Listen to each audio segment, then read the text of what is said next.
할렐루야. 한 주 동안 주 안에서 평안하셨습니까? 올 여름에는 한 번도 야외에서 같이 모임을 할 수 없겠군요. 여러분, 여러모로 좀 답답하시지요? 하지만 피할 수 없으면 즐기라 했습니다. 이 기간을 우리 주님을 더 깊이 아는 은혜의 시간으로 만드시기 바랍니다. 자, 오늘 함께 나눌 말씀은 열왕기상 18장 1절부터 4절 말씀입니다. 우리 다 같이 교독하시겠습니다. 제가 먼저 한 절 읽겠습니다. 많은 날이 지나고 제3년에 여호와의 말씀이 엘리야에게 임하여 이르시되 너는 가서 아합에게 보이라. 내가 비를 지면에 내리리라.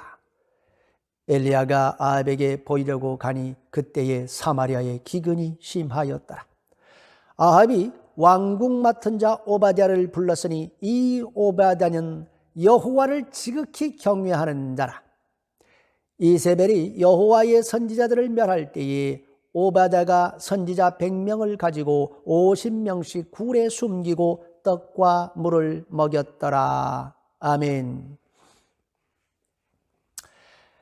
주변 국가들을 왕이 다스리는 것을 보고 이스라엘 백성들이 사무엘 선지자에게 우리도 왕을 좀 세워주세요라고 요청을 하지요. 이스라엘은 하나님께서 선지자를 통해서 직접 말씀하시고 다스리시는 신정 국가였는데 그들은 눈에 보이지도 않는 하나님보다는 좀 화려한 왕좌에 앉아서 멋진 면류관을 탁 머리에 쓰고 언제든 볼 수 있는 그런 왕의 통치를 받고 싶어 했던 것입니다. 이것에 대해서 하나님께서는 저들이 사무엘 너를 버린 게 아니라 나 여호와를 버린 것이다 그렇게 말씀하시고 그들이 요구하는 대로 완벽한 외모를 가진 한 사람 사울이란 사람을 선택해서 왕으로 세워주셨습니다. 사울은 당시 이스라엘 사람들 중에 키가 가장 컸고 아주 빼어난 외모를 가지고 있었습니다. 그래서 사울이 왕이 됐을 때 온 이스라엘 사람들은 왕의 만세를 외쳤습니다. 그러나 사람들이 보기에 멋진 이 왕은 하나님께 인정을 받지 못하지요. 하나님께서는 몇 차례 그의 믿음을 저울에 달아보시려고 했지만은 그럴 때마다 그는 믿음을 보이지 못하고 실패하고 맙니다. 결국 하나님께서는 인간의 눈에 보기 좋은 이 사울을 버리시고 하나님의 마음에 합한 사람을 찾아 나섰습니다. 여호와의 눈은 전심으로 하나님을 향하는 자에게 능력을 베푸시기 위해서 온 땅을 두루 감찰하신다고 말씀하고 있습니다. 하나님께서는 7 형제의 막내로 태어나서 보잘것없이 양을 치고 있던 목동인 다윗을 주목하시고 그를 왕으로 세우십니다. 다윗이 하나님께 충성했기 때문에 다윗의 나라는 번창하게 되지요. 그래서 다윗이 이스라엘 역사의 가장 위대한 왕이 되는 것입니다. 그의 아들 솔로몬도 처음에는 어떻게 하면 이 나라를 잘 다스릴 수 있을까 해서 재물을 갖다가 1000마리를 하나님께 불태워 드리면서 지혜를 구했습니다. 그래서 우리 하나님께서 전무후무한 지혜를 솔로몬에게 주셨지요. 그리고 솔로몬이 통치하는 기간 동안에는 전쟁이 없도록 지켜주셨기 때문에 사람들은 그를 평강의 왕이라고 불렀습니다. 솔로몬은 하나님께서 거하실 성전도 세웠습니다. 물론 그의 아버지 다윗이 성전에 필요한 모든 재료와 그걸 다 준비해 놓고 또 하나님께서 보여주신 그대로 그린 성전의 도면도 줬기 때문에 그대로 한 것입니다. 자, 주변 국가들의 왕들은 이 점점 강력해지는 이 이스라엘과 친교를 맺기 위해서 자기 딸들을 솔로몬에게 아내로 주었습니다. 각 나라의 공주들은 각자 자기 나라에서 섬기던 우상들을 들고 이스라엘로 들어왔고 솔로몬은 또 그들이 종교 활동을 할 수 있도록 그들이 갖고 온 신들이 여기다 놔야 될 거 아닙니까? 그래서 신전들을 다 세워줍니다. 그 솔로몬의 부인이 1000명이 되니까 결국 점점 이스라엘은 우상숭배에 빠져들게 된 것이지요. 그래서 솔로몬의 아들 때에 가서 이스라엘은 둘로 결국 갈라지게 되지요. 세겜을 중심으로 한 북왕국 이스라엘과 예루살렘을 중심으로 한 남왕국 유다로 갈라지게 됩니다. 이 북왕국 이스라엘의 왕들 중에서 가장 악한 왕이 바로 오늘 본문에 등장하고 있는 아합이란 왕입니다. 아합 왕은 북왕국 이스라엘의 7대 왕인데 오므리의 아들입니다. 오므리는 북왕국 이스라엘의 수도를 원래 세겜이었던데 그거를 사마리아로 천도합니다. 그래서 오므리 왕조가 사마리아에서 새롭게 출발하게 된 것이죠. 이 오므리에 대해서 성경이 뭐라고 말하는가 보면 그 전에 모든 사람보다 더욱 악하게 행하여 하나님의 노를 격발한 자라고 기록하고 있습니다. 그런데 이 오므리의 아들 아합에 대해서 성경은 그 전에 모든 사람보다 여호와께 악을 더욱 행한 자라고 기록하고 있습니다. 그러니까 이 아합이 자기 아버지 오므리보다 훨씬 더 악을 행했다는 거예요. 당시에 아람 왕 베나닷이 침략 전쟁을 벌이고 있었기 때문에 아합은 이 아람을 상대하기 위해서 두로와 시돈과 손을 잡기로 결정합니다. 그래서 두로와 시돈의 제사장이면서 동시에 왕이었던 엣발이라는 사람의 딸과 정략 결혼을 합니다. 그 두 나라가 이제 친족 관계를 형성함으로 아람을 견제하려고 했던 것이죠. 그러니까 이 말은 두로와 시돈이 이스라엘보다는 힘이 더 셌다 그 말입니다. 만약에 두로와 시돈이 약한 나라였다면 아합이 그걸 점령을 했겠죠. 자, BC 874년에 두로와 시돈의 왕 엣발의 딸인 이세벨이라는 여자가 아합과 결혼하여서 이스라엘의 왕비가 됩니다. 이세벨은 이스라엘을 아주 우습게 여겼습니다. 막강한 아버지의 백을 믿고 아합 왕 머리 꼭대기에 앉아가지고 자기가 정치를 관여했어요. 아합 왕은 이 이세벨의 말을 거역하지 못하고 그녀의 말대로 나라를 다스리게 됩니다. 이세벨은 베니게, 오늘날로 얘기하면 이제 페니키아 출신인데 이 베니게의 신이 바로 바알 멜카르트예요. 근데 이 이세벨이 바알 멜카르트 신을 열렬히 숭배했습니다. 그녀는 이스라엘의 왕비가 되어가지고 바알 숭배를 널리 퍼뜨렸습니다.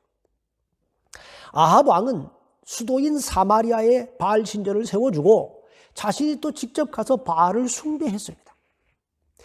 이세벨은 바알 선지자들을 우대하고 그것을 반대하는 여호와의 선지자를 말살시키는 정책을 폈습니다. 그러니까 하나님을 믿는다 그러면은 핍박을 받고 바알을 섬긴다 그러면은 출세하는 그런 시대가 도래한 거예요. 바알이냐 하나님이냐를 선택하라 하니까 먹고 살기 위해서 또 출세하고 성공하기 위해서 수많은 사람들이 하나님을 버리고 바알을 선택합니다. 온 나라가 바알의 나라가 되어갔습니다. 그 여호와 하나님께서 이것을 지켜보시고 질투하셨습니다. 당신의 백성들을 너무나 사랑하시는 하나님께서 이거 완전히 철저히 외면을 당하시고 버림을 받은 것이죠. 질투하지 않을 수가 없습니다. 자, 나훔 1장 2절 말씀 다 같이 읽어보시겠습니다. 여호와는 질투하시며 보복하시는 하나님이시니라. 여호와는 보복하시며 진노하시되 자기를 거스리는 자에게 여호와는 보복하시며 자기를 대적하는 자에게 진노를 품으시며. 하나님의 질투를 불러일으키면 하나님께서 보복하신다 말씀하고 있습니다. 여러분, 한 남자가 사랑하는 여인이 있는데 그 사랑하는 여인이 말이죠. 다른 남자 만나가지고 미래를 즐기는 것을 보고도 그가 질투가 일어나지 않는다면은 그는 그녀를 사랑하지 않는 거지요. 질투라고 하는 것은 사랑의 또 다른 얼굴입니다. 하나님의 사랑은 끝이 없습니다. 하나님은 한번 사랑에 빠지면은요, 모든 것을 다 내주십니다. 아낌없이 부어주십니다. 일방적으로 부어주십니다. 아브라함을 한번 보세요.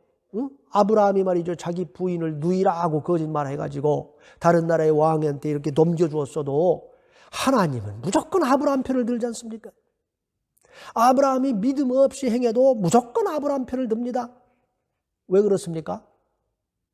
아브라함을 사랑하기 때문이에요. 우리도 그렇잖아요. 누군가를 사랑하면은 그 사람의 잘못은 하나도 안 보여. 응? 그리고 무조건 막 이해해 주려고 그러고 편을 들어주려고 하지 않습니까? 그런데 사랑이 큰 만큼 질투도 큽니다.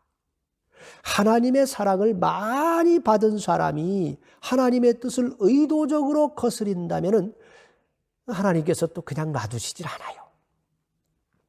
자, 누가복음 12장 47절 말씀 우리 다 같이 읽어볼까요? 주인의 뜻을 알고도 준비하지 아니하고 그 뜻대로 행하지 아니한 종은 많이 맞을 것이요. 하나님의 뜻을 몰라가지고 죄를 범하는 자는 맞긴 맞는데 적게 맞아요. 근데 알면서도 행하지 않으면 그건 많이 맞아요. 우리도 어린 자식이 아직 철이 없어가지고 뭐 실수하면 그 용서해 줘야 되잖아. 그게 애가 뭘 알아. 이렇게 용서해 줘야지. 근데 이게 청소년이 다 됐는데도 말이죠. 아기처럼 행동하면 그때는 어떻게 해야 돼요? 매를 들어야죠. 다윗 왕이 자기의 충신인 우리아의 아내인 밧세바를 취했을 때에 하나님께서 다윗을 크게 징계하십니다. 밧세바가 낳은 아들의 생명을 걷어가 버리시고 다른 아들이 반역하게 해가지고 왕권을 잃어버리고 맨발로 야밤 도주하게 만드시잖아요. 그리고 그의 후궁을 벌건 대낮에 그 아들이 겁탈하는 이런 엄청난 죄값을 치르게 하지 않습니까? 그러면 다윗이 저질렀던 그 행위가 그렇게 심각한 죄였을까요? 꼭 그렇지도 않습니다. 그 당시에 일국의 왕들은 자신이 마음에 드는 여인은 누구든지 취할 수가 있었습니다. 그 이웃 나라들의 왕들은 다 그렇게 했습니다. 그렇다고 하나님께서 그 왕들을 징계하시지 않았어요. 그러나 하나님께서 특별히 사랑하시는 다윗이 그런 짓을 행하자 하나님께서는 그를 아주 혹독하게 징계하셨습니다. 그러니까 이 다윗의 혹독한 징계는 하나님께서 다윗을 특별히 사랑하시고 계시다 하는 증거예요. 어떤 분은 또 이 말을 듣고서 아이고 그러면 하나님 사랑 많이 받으면 안 되겠네요. 그냥 막 적당히 믿어야 되겠구나. 이렇게 생각하시는 분이 혹 있을지 몰라요. 자, 우리 히브리서 12장 8절 말씀 다 같이 읽어보시겠습니다. 징계는 다 받는 것이거늘 너희에게 없으면 사생자요 친아들이 아니니라.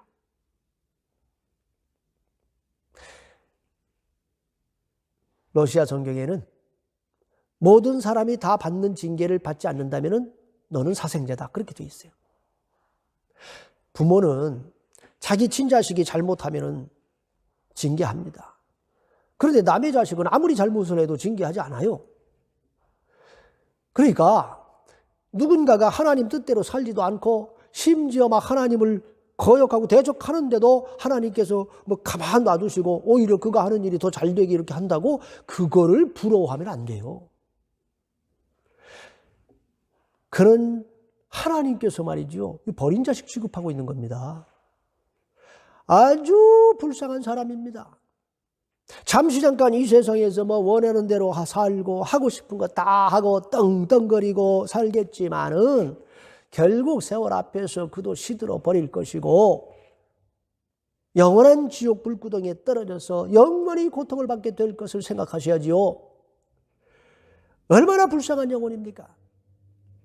만일 여러분이 그런 사람을 보고 참 불쌍하다 이런 생각이 안 들고 오히려 부럽다는 생각이 든다면 여러분도 아주 위험한 상태에 있다는 걸 아셔야 돼요. 아합은 하나님께서 이 땅의 모든 민족 가운데 선택하셔서 하나님의 백성으로 세운 이스라엘의 왕입니다. 그는 하나님의 특별한 은혜를 입은 민족의 대표자입니다.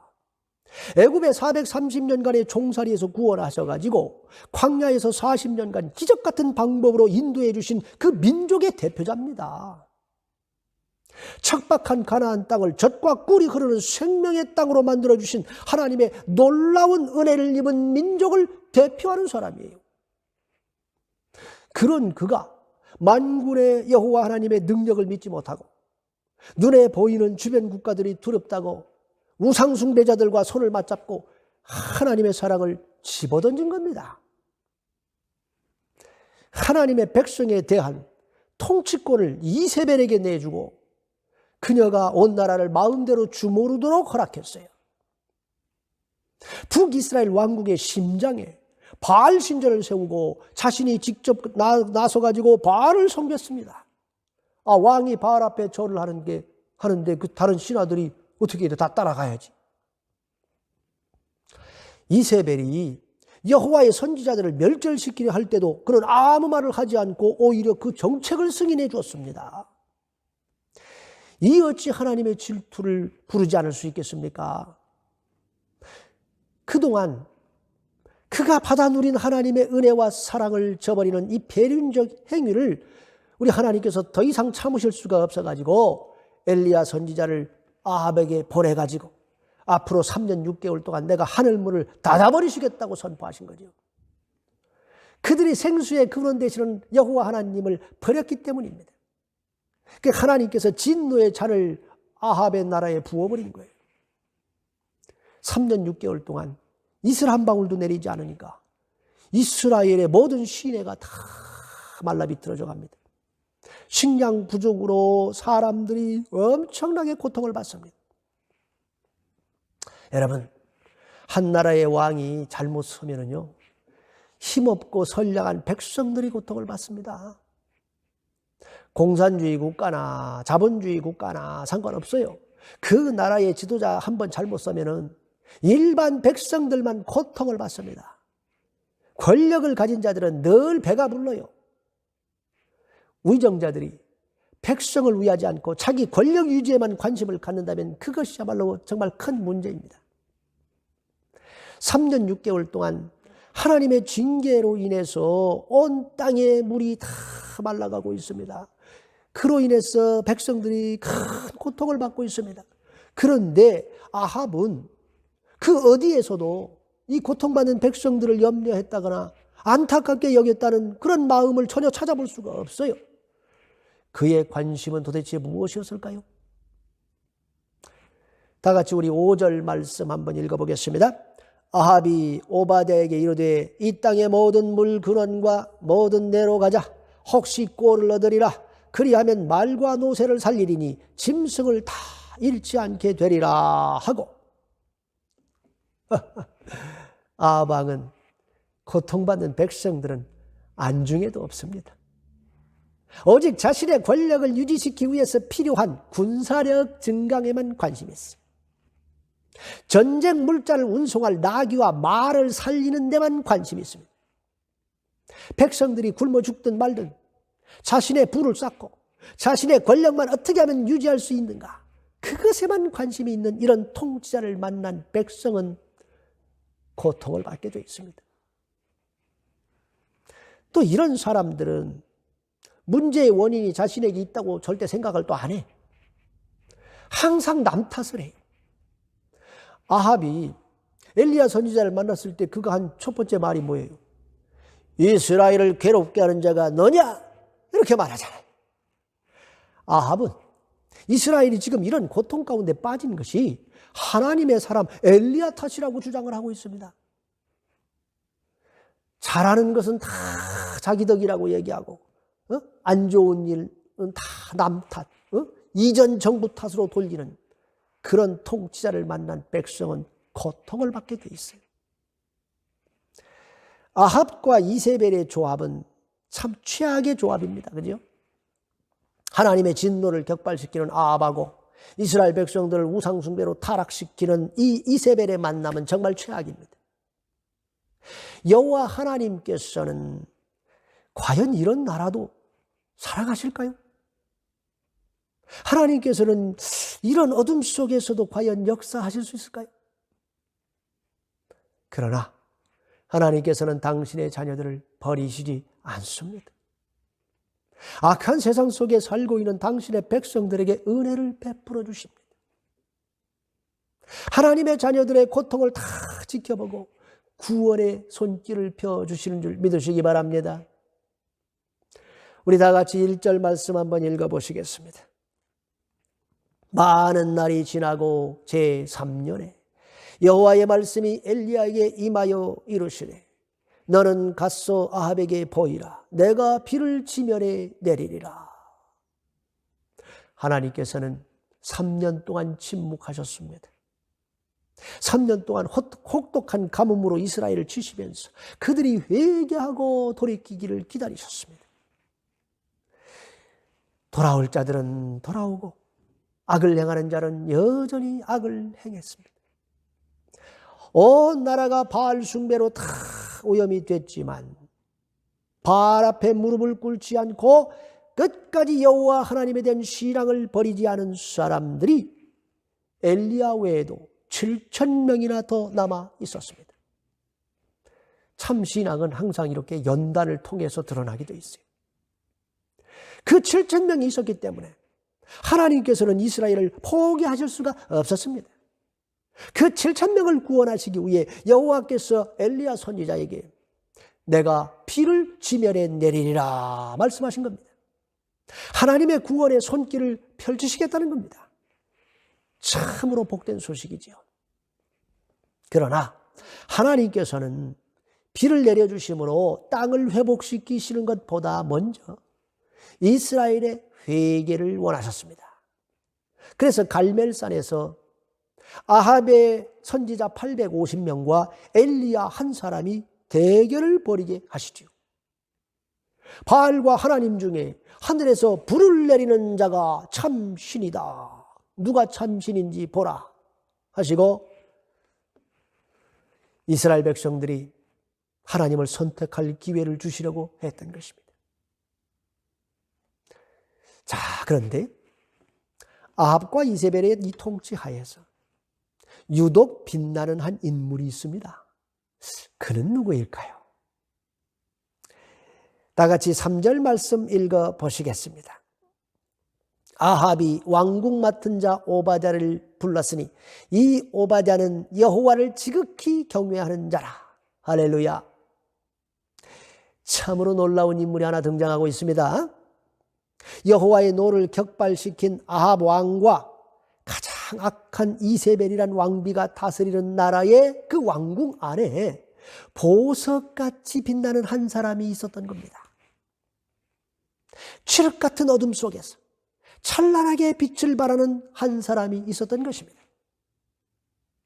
참으로 놀랍지 않습니까? 그는 마치 메마른 광야의 오아시스와 같은 자입니다.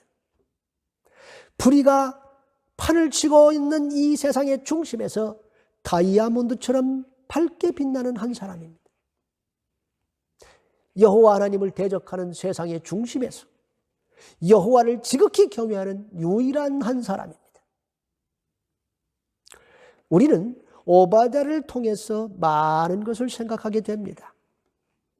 첫째로 그가 자기 자리를 지켰다는 것이 아주 놀랍습니다. 왕과 왕비가 여호와 하나님을 대적하고 우상 숭배를 주도하고 있습니다. 정책적으로 여호와 하나님의 선지자들을 진멸하고 바알 선지자들을 우대하고 있습니다. 그러니까 이력서의 종교란에다가 바알교 이렇게 쓴 사람은 승승장구하고 기독교 이렇게 쓴 사람은 승진심사에서 누락되게 만들어가지고 나라 전체가 바알을 숭배하도록 만드는 게 이게 국가의 정책이란 말이에요. 자, 여러분이 이런 상황에 처해 있다면 어떻게 하시겠습니까? 어떻게 하시겠어요? 아합의 국내 대신 자리 계속 유지하시겠습니까? 여러분이 아합 왕을 매일 대면하면서 그 아합의 지시를 따라 움직여야 하는데 기독교 신앙 제대로 지킬 수 있겠어요? 또 다른 기독교인들이 여러분을 어떤 눈으로 바라보겠습니까? 아합과 동일한 사람으로 바라보지 않겠습니까? 얼마나 많은 사람들이 손가락질을 하겠습니까? 우리 기독교인들 중에 자신은 아무런 행동을 하지 않으면서도 열심히 살고 있는 다른 사람들 비판하기를 좋아하는 사람들이 있는 것 같아요. 다른 사람을 막 신랄하게 비판함으로써 자신이 더 정의로운 사람, 더 거룩한 사람이 되는 줄 착각하는 그런 사람들이 있는 것 같습니다. 그런데 여러분, 다른 사람을 비판하는데도 물론 때로는 용기가 필요하지만 자신의 신앙을 삶으로 보여주기 위해서는 훨씬 더 큰 용기가 필요합니다. 왕궁 밖에서 아합과 이세벨의 반기독교 정책을 비판하는 것보다 왕궁 안에 살면서 그들에게 여호와 하나님을 경외하는 자의 삶이 어떤 것인지 보여주는 것이 이건 훨씬 더 어려운 일이에요. 하지만 그것이 훨씬 더 가치 있는 일이 아니겠습니까? 많은 기독교인들이 받아들이기 힘든 어려운 현실을 만나면은 그냥 그 자리를 피하면 된다고 생각을 해요. 에이, 더러워서 못하겠다. 그럼 때려치고 나가고 막 그러죠. 그리고 또 뒤에선 저것은 맞다 틀리다 막 비난을 합니다. 그렇게 한다고 상황이 바로 잡힙니까? 정말 그 상황을 바꾸기를 원한다면은 그 심장부로 들어가서 그곳에서 묵묵히 참된 그리스도인의 삶을 보여줘야 하지 않을까요? 오바댜는 물론 아합 왕궁에서 아마 환영받기가 어려웠을 겁니다. 모두가 바알의 머리를 숙이고 있는데 여호와 하나님을 섬긴다 하는 것은 이건 공공의 적이 되는 길이에요. 언제 그가 권력을 잃고 왕궁에서 쫓겨날지 모릅니다. 하지만 오바댜는 여전히 여호와를 경외하면서 그곳에 남아 있었습니다. 그렇다고 그가 왕궁 밖에 있는 기독교인들로부터 칭송을 받았습니까? 아마 많은 기독교인들이 보이는 것만 가지고 그를 비판하고 손가락질했을 거예요. 아합과 이세벨에 대한 원성이 큰 만큼 아합 왕궁의 살림을 다 맡고 있는 오바댜를 향해서 손가락질 안 했겠어요? 똑같은 놈이라고 그랬겠지. 그는 이쪽과 저쪽 어디에서도 환영을 받기 어려운 위치에 있었습니다. 그럼에도 불구하고 그는 묵묵히 자기 자리를 지켰다 이 말이에요. 이거 아주 힘든 일입니다. 둘째로 그는 적극적으로 행동하는 그리스도인이었습니다. 그는 그냥 소극적으로 자리만 지키지 않았습니다. 오바댜는 다른 사람들이 알지 못하도록 몰래 숨어서 하나님에 대한 신앙을 지키지 않았습니다. 그는 적극적으로 이 상황을 대처했습니다. 그가 무슨 일을 했습니까? 우리 다 같이 4절 말씀 읽어 보시겠습니다.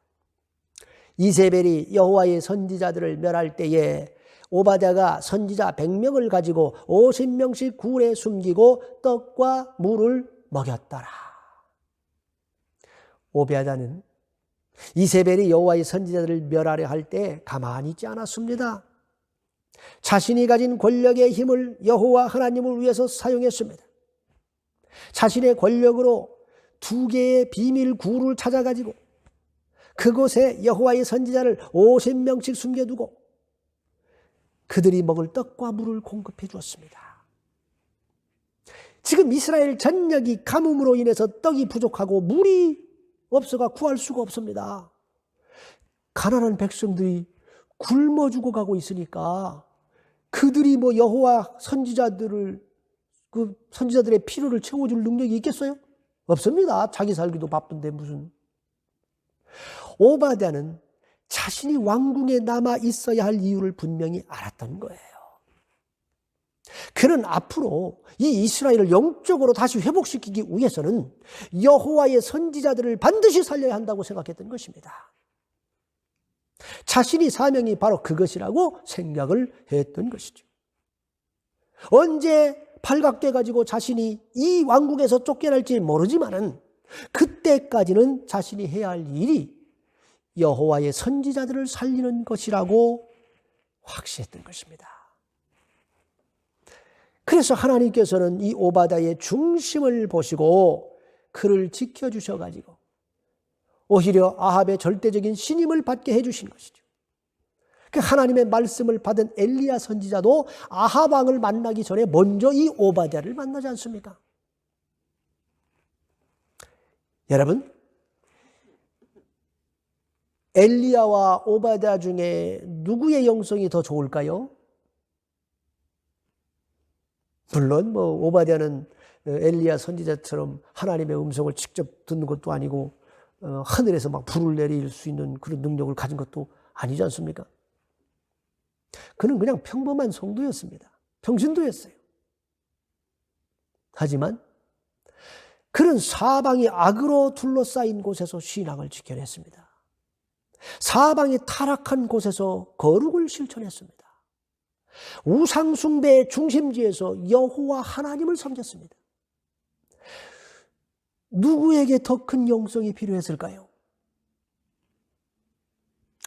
조용한 곳에서 기도하다가 하나님 음성 듣고 가서 하나님이 하라는 대로 이렇게 하는 엘리야보다 혹독한 현실과 싸우면서 신앙을 삶 속에서 실천해낸 오바댜에게 더 큰 영성이 필요하지 않았을까요? 여러분, 우리는 여기서 아주 한 가지 큰 깨달음을 얻습니다. 그렇다면 무엇이 과연 성직인가 하는 것입니다. 목사, 선교사, 이런 직업이 성직이에요? 신부, 이런 게 성직입니까? 그러니까 목사, 선교사, 신부, 교황이라는 이런 직업에 종사하면 막 저절로 거룩해질까요, 사람이? 아니지요. 목사, 선교사, 신부, 이런 타이틀 가지고 전혀 엉뚱한 짓 하는 사람들도 많습니다. 그걸 보면은 천직을 맡았다고 해서 거룩해지는 건 아니구나. 그걸 알 수 있어요. 하나님께서 훈련하시고 연단하셔가지고 거룩하게 된 그 사람이 어떤 일을 맡았다면 그 일이 성직이 되는 줄 믿으시기 바랍니다. 여러분이 주님을 인격적으로 만나셔가지고 하나님께서 여러분을 아주 겸손하게 만들어서 하나님의 사람으로 세우신 후에 여러분에게 무슨 일을 맡기셨다면 바로 그 일이 성직이라는 거예요. 하나님의 은혜로 거룩해진 사람이 구두 닦기를 한다면 그게 성직입니다. 하나님의 은혜로 거룩해진 사람이 사업을 한다면 그게 그의 성직입니다. 그 사람이 요리를 하면은요, 요리사가 그 성직이에요. 그러나 아무리 세상 사람들이 거룩하다고 여기는 그런 일을 맡았다고 해도 그 사람 자신이 거룩한 사람이 아니면 그것은 성직이 될 수가 없다는 거예요. 하나님 나라에 전혀 쓸모가 없는 직업입니다. 그거는. 여러분, 먼저 하나님께 붙들린 자가 되시기 바랍니다. 하나님께서 인정하시는 거룩한 자가 되시기 바랍니다. 그게 먼저입니다. 그리고 나면 하나님께서 여러분에게 일을 맡기실 거예요. 그것이 어떤 일이든지 그 일을 하시면서 그 일로 하나님께 영광을 돌리시기 바랍니다. 여러분에게 진정으로 이 시대에 필요한 영성은 바로 오바댜의 양상이다 하는 것이죠. 어떤 면에서 세상 속에서 매일 다른 사람을 만나고 세상에서 일을 해야 되는 여러분이 저보다 훨씬 더 큰 영성이 필요한 거예요. 그러니까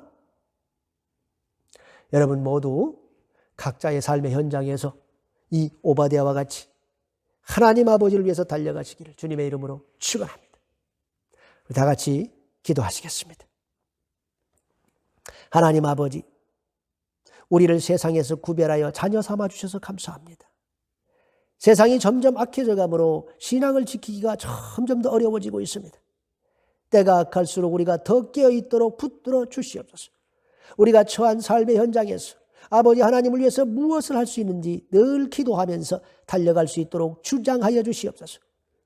현실이 힘들다고 포기하거나 피하지 말고 당당히 맞서서 믿음으로 싸워 이겨낼 수 있도록 붙들어 주시옵소서.